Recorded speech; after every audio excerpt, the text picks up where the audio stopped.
Hello everyone. Now I am going to discuss about classifications of prototypes. So there are three types of prototypes. One is in the form. Based on the form, it is classified into two types: physical prototypes and virtual prototypes. So the form in the physical prototype are tangible and are built for the purpose of testing, experimentation, or aesthetic look and human factors evaluations. In the physical, prototypes can be manufactured using the additive manufacturing techniques or other methods which tend to be less sophisticated, craft-based, and largely labor-intensive.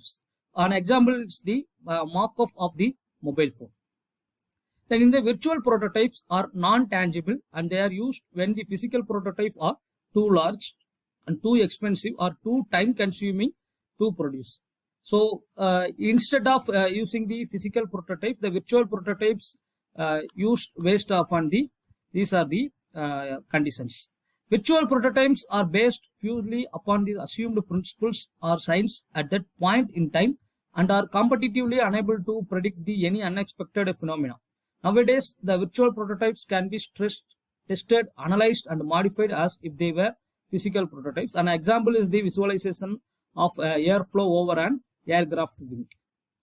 Then degree of approximation, the prototypes can be very rough representation of the intended final products. So we already know prototype means it is the replica of the original product. The prototype is therefore used for testing and studying the certain problems that can arise from the product developments. So alternatively, the prototype can be an exact full-scale representation of the product, modeling every aspect of the product. This type of prototype becomes more and more important towards the end stage of the product development process. So let us discuss the fundamentals of additive manufacturing process. A model or component is modeled on a computer-aided design and computer-aided manufacturing. The model is created by using designing software, so that is CAD or CAM system.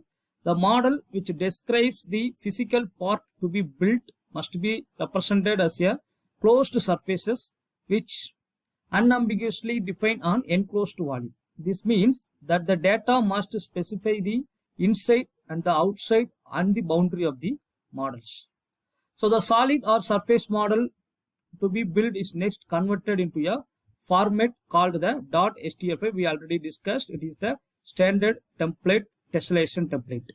So file format which originated from the three-dimensional systems. The STL file format approximates the surfaces of the model using the simplest of polygons and triangles. So some of the additive manufacturing systems also accept the data in the IGES, that is Initial Graphics Exchange Specifications, the format provided it is of the correct flavor. So a computer program analyzes that .STL file that defines the model to be fabricated and slices the model into the cross sections. So it slices to multiple nodes and the elements. The cross sections are symmetrically recreated through the solidification of either liquids or powders and then combined to form a three-dimensional model. Another possibility is that the cross sections are already thin solid laminations and these thin laminations are glued together with the achieves to form a three-dimensional model.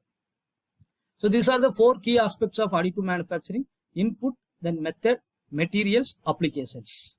So in the input, it refers to the electronic information required to describe the object in three-dimensional. There are two possible starting points. One is the computer model, another one is a physical model or part. The computer model created by the computer-aided design system can be either a surface model or a solid model.